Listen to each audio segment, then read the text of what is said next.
It's pretty grim. It really is. If you're one of the millions trying to navigate ADHD treatment in, well, January 2026, you know what we're talking about. We are now entering year 4 of the shortage. But calling it a shortage, it almost feels like a lie at this point. How so? It implies it's temporary, like it's just some logistical hiccup. But when you dig into this data, what you're actually seeing is a systemic collapse. Right. We aren't just talking about empty pharmacy shelves anymore. Yeah. We're looking at a billion-dose shortfall that has created a genuine public health crisis. And that's really the mission for this deep dive. We want to move past the question of why can't I get my meds and really understand the dangerous reality of where people are forced to go when the pharmacy says no. Because the answer isn't, oh, they just go without. The answer, increasingly, is the gray market. Okay, so before we get to that scary part, let's just quickly set the scene. Why did this happen?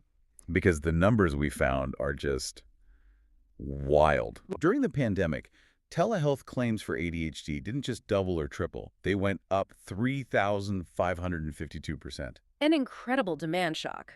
But here's the nuance that most people miss. The supply side didn't just break by accident. In a way, it was strangled by design. By design. Well, the DEA sets these production quotas based on historic data. So you suddenly had 2024 level demand crashing right into 2019 level supply caps. It's the ultimate bureaucratic nightmare, a chicken or egg problem. Exactly. And then right in the middle of that squeeze, what happens? The DEA shuts down Ascend Pharmaceuticals over record-keeping issues. That was the critical blow. That single shutdown just wiped out 600 million pills from the supply chain. Wow. So you have a rigid quota system, a massive hole in manufacturing, and a fragile supply chain. That's how you get a billion-dose deficit 2 years in a row. And that deficit, that number, has a real human cost. The forums we analyze, especially the Reddit threads, it's not just people complaining about focus. It is pure desperation. The withdrawal is brutal. It's not just, oh, I can't work today. It's a phenomenon we call rebound. Rebound. Yeah. We're talking severe depression, overwhelming fatigue, a total crash of your executive function. People in these threads describe it as an inescapable loop of despair. And it's that loop that pushes people toward what our sources are calling the gray market. But let's be real, it's the black market. It absolutely is. And this is by far the most terrifying part of the research.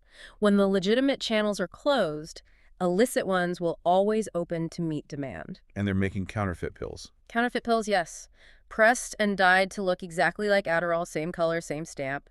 But they are not pharmaceutical grade. And the toxicology reports you found are just chilling. They're finding meth. They're finding fentanyl. So a patient thinks they're buying a lifeline just to get through their work week. And they are actually buying a potentially fatal overdose.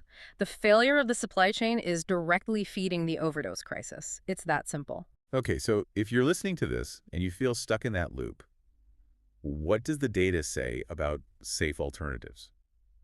Because the Reddit threads did have some genuinely adaptive strategies mixed in with all the panic. There are some actionable pivots, yeah.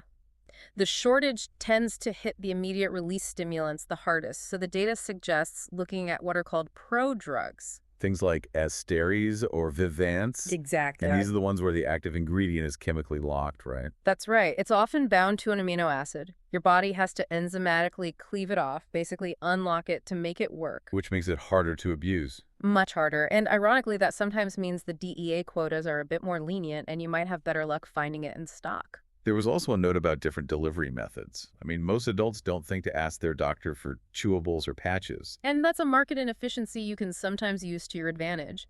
The Zellstrom patch or certain chewable formulas might be sitting on a shelf because everyone's fighting over the standard tablets. And then, if all else fails, there are the non-stimulants, Qelbree, Strattera. They're not a quick fix, They can take weeks to build up in your system.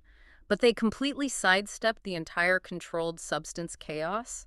It's a different path, but it keeps you out of the gray market. It's such a heavy situation. You have a medical system that has, through its own bureaucracy, made legitimate treatment nearly impossible for so many. And in doing so, it's pushing patients toward these incredibly dangerous alternatives. It really leaves us with a provocative question to end on, doesn't it? I think so. If the system knows its own bureaucracy and its own quotas are fueling the black market, at what point does the system itself become responsible for the consequences? Something to think about. Thanks for diving in with us.